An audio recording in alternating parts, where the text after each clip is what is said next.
ভাইরে, এই রামছাগল দুই পায়া পাঠার কথা কি আপনাদের মনে আছে?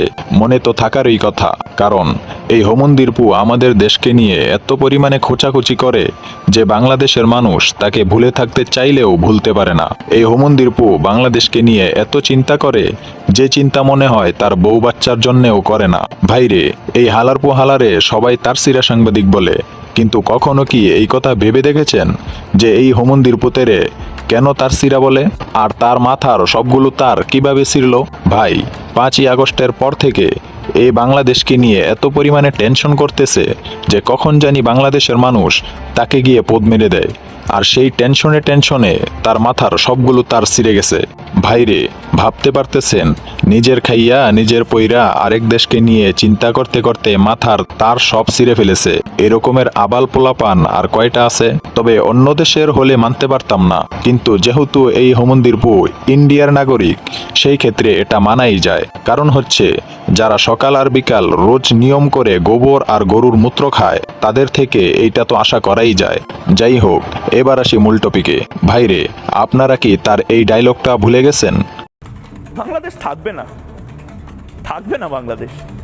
আমি বলছি না আজকে আমি চিৎকার করবো না, আমি আজ রেগে কোনো কথা বলবো না, আমি অভিমান করছি, আমি শোকাহত।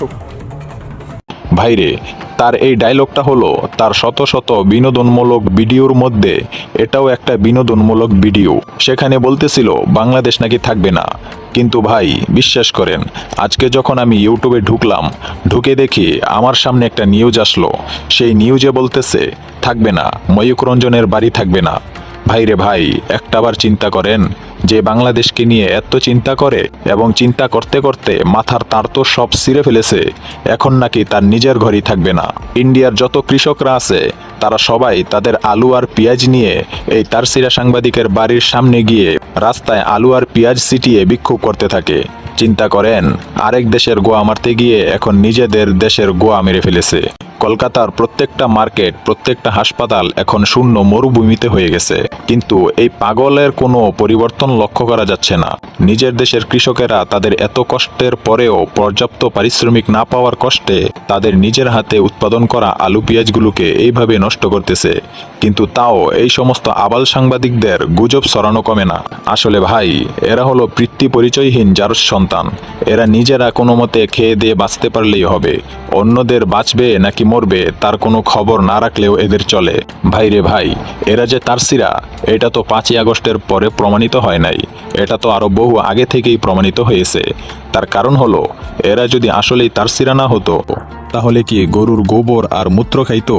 যদি তারসিরা না হইতো তাহলে কি গাভীরে মা ডাকতো আর ষাঁড়কে বনে সাইরা দিত? ভাই, গাভী যদি মা হয় তাহলে তো ষাঁড় বাবা হওয়ার কথা, তাই না? গাভীর দুধ খাওয়ার জন্য যদি গাভীকে মা বলে ডাকে, তাহলে মহিষকে তো তারা মাসি বলে ডাকতে পারে, তাই না? যেহেতু মহিষেরও দুধ তারা খায়। যাই হোক, কথায় আছে না, অন্যের জন্য কুয়া খুদলে সেই কুয়ায় নিজেই পড়তে হয়। এখন আমাদের হকার সাংবাদিকের অবস্থাটা হচ্ছে সেটাই। এদিকে ময়ূক রঞ্জনের বাড়ি থাকবে না এই কথাটা শুনে আমার বন্ধু করমচোর নিয়ত করছে যে হকার সাংবাদিকের পরিবারকে তার বাড়িতে আশ্রয় দিবে। আর এই কথা শোনার পর আমার বন্ধু করমচোরের বাড়ির লোক তাকে 1 সপ্তাহ ধরে বাড়িতে জায়গা দেয় না।